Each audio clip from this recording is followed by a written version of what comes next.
So, how do you plan your day a successful way?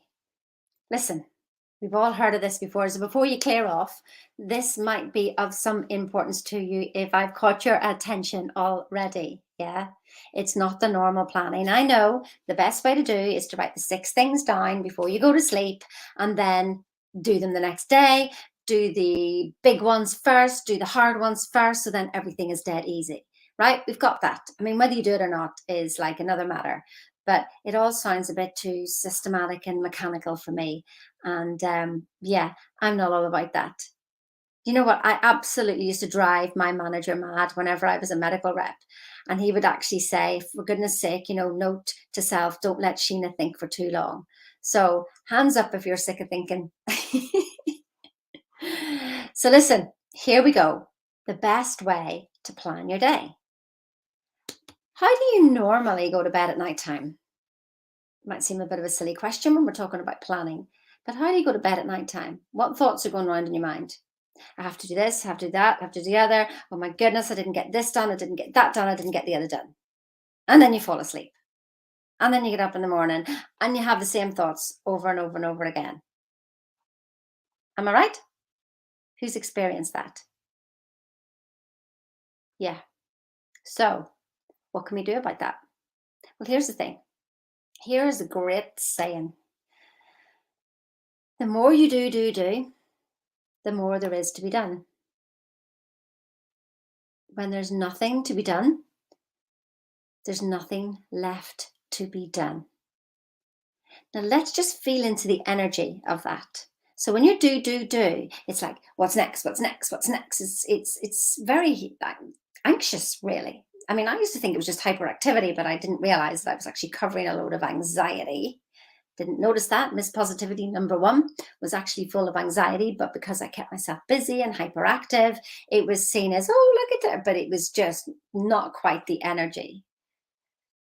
Now, what about whenever you've done everything? What's your energy then? You're like, oh, it's all done. You feel the space, don't you, when you've all completed everything? Now, what if you practice that in your day? What if you practice that energy vibration? What's all done? So everything I'm doing now is just for the pure joy of it. I enjoy doing this piece of work. And if you can't find something that you enjoy, then change your perception of it because everything, it's not how you do one thing, it's how you do everything, should I say. How you do one thing is how you do everything. And it's not the certain things you do, it's the things you do in a certain way. And listen, I'm only talking to you from my experience because I was that do. And I have to really pay attention and be in this holy instant that I'm in now, that this experience right here, right now is pure joy because this now is creating the next now. And if I'm so busy running forward, I'm missing this now and I'm missing what my body is telling me. So many people tell me my intuition. I said, you can't see your intuition. You're so busy in your beta brain. You have no clue what's going on. That's your ego. It's your paradigm talking. To hear our intuition, we're quiet. And not just for half an hour, and not just for a day. It's that slowly coming down of that thought system that you can start to hear the difference between ego and your inner tutor that you want to be listening to, because you're being tutored inside two ways. Which one are you listening to? How do you know? So when we start to calm down by using our wonderful imagination, so here's how I am suggesting you go to bed. Now this comes from Neville Goddard, that before you go to bed at night time, that you revise the day. And in your wonderful imagination, if things didn't go the way you wanted, that you would see them going the way you wanted them to go. And you feel into that feeling of it. Then you sit in your next day and you go, well, what do I want to happen tomorrow? And you see it all happening. And then you fall asleep in that feeling, using your wonderful imagination as that bit for the feeling, because it's the feeling you're looking for, that feeling of peace and calm and everything's done and nothing's a problem and everything is ease, flow and joy. You see, the thing is, we actually think we want that, but a lot of the time we actually recreate something else because we love the adrenaline rush. And it's okay. It's okay to have that as long as you're aware of it and don't complain about it and just acknowledge it. Just, well, I love to get that rush. Well, then see that in your imagination. See yourself getting excited. Whatever it is that you want to feel the next day, you choose it the night before. It is so powerful. So, so powerful. And Neville Goddard's the book of The Power of Awareness. It says, prepare your place. I absolutely love this. All is yours. Do not go seeking for that which you are. Appropriate it, claim it, assume it. Everything depends on the concept of yourself. That which you do not claim as true of yourself cannot be realized by you. Wow. Who are you being as you're going to sleep at night time? And who are you being during the day?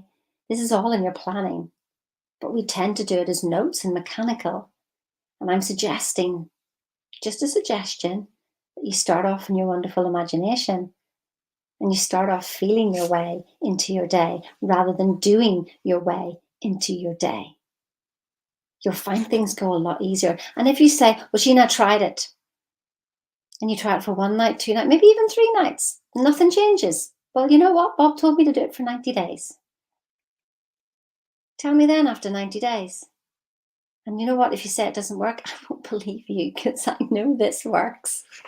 I know it works. It doesn't just work for one person.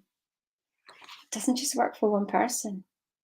So Neville said, in my Father's house, well, it was actually Jesus, in my Father's house are many mansions. If it were not so, I would have told you. I go to prepare a place for you. And if I go and prepare a place for you, I will come again and receive you unto myself, that where I am, ye may be also. So what does that mean? It means you go and prepare a place in your imagination, and then your subconscious will take you there. All the actions will be leading to your subconscious, to your imagination. But your feelings have got to be involved as well. That's why sometimes things don't happen, because we think, well, I want that, but then we're thinking, our bodies are going like, well, that's never going to happen in a month of Sundays, or we're in doubt. But we see the image, but our body's in doubt. So that's a really positive 2%, and the 98% is coming from lack. Bet you didn't know you could do that. Nope, neither did I. And that's what I was doing. So that's on the chapter, preparing your place. And then I love in the chapter, free will, it says, the question is often asked, what should be done between the assumption of the wish fulfilled and its realization? Nothing. Nothing. But Sheena, I'm not getting that. Well, I'm not asking you to get it. But if your way isn't working, maybe you might want to listen to people who've made it work this way and been saying it to you over and over and over again. Do your planning in your imagination and know that it is done.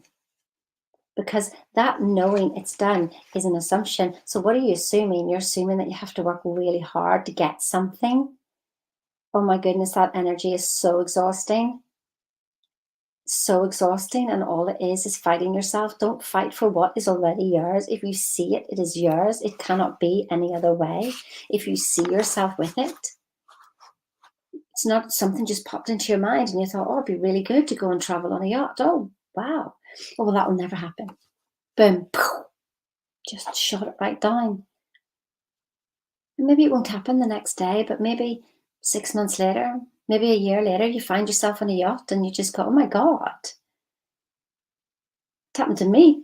I have a pit bull story about that, but never worry about that. I mean, literally, I just find myself on a yacht dancing to pit bull. Maybe I'll tell you about that story one day. And so listen, here's a chapter on faith. To hear that which you desire does exist, and you need only to accept it in consciousness is good news. You're not asking for anything. You're being given something. And it's about graciously receiving. Wow. And if you don't, lack of faith will mean perpetual failure in any conscious use of the law of assumption. So, what do we tend to do if we don't have faith? Then we'll just work really, really hard and make it happen. But your goal's on one frequency, and you're working hard here, like really hard. And you can see it, something in the way. All your beliefs, all your doubts, all your unconscious guilt. Unconscious guilt's a big one. You may think, I don't have any. I don't have anything to be guilty about. Guilt and shame hold us in place. Guilt and shame actually stop our businesses from growing. I didn't get it either till I started to realize bit by bit. It's amazing. So there you go. That's a new way of planning, isn't it? Using your wonderful imagination the night before. Do it for 90 days. Or perhaps you might want to come and have a chat with me, and we can have a look at turning all that around in 6 months. A lot more to get your mind on point, planning and thinking the way the successful people think. A matrix of success rather than matrix of lack. A matrix of laser pointed focus. And not this drifting. Is it this? Is it that? Is it this? Is it that? Thousands of books later, webinars later, qualifications later, loads of programs later. Bob put it all in that. I still try to prove that there's something not in it, and I get what he means now more and more and more and more, and I've done it 12 times. If you're interested, you're a purpose-driven entrepreneur, corporate woman wanting to leave her job or just wanting to climb the business ladder, corporate man or woman, then give me a call. If you want to live a life on purpose, you feel that and you're willing to do what it takes, and you've tried it all, it's not working for you, then have a chat with me, because I was you. I still am you. I still am you. I haven't got all the answers. Bob just gave me some lessons that I repeated and repeated and repeated. And I started to find peace. And when I started to find peace, nothing else mattered really. But yeah, results started to happen. And then I forgot. And then I went back to the work. And then I found peace. And I'm not letting it go this time. No way. It's a pleasure being with you. Have a good day now. See ya. Oh, there's a free webinar down there, by the way. Click on that. I don't know, maybe it'll help. It helped me.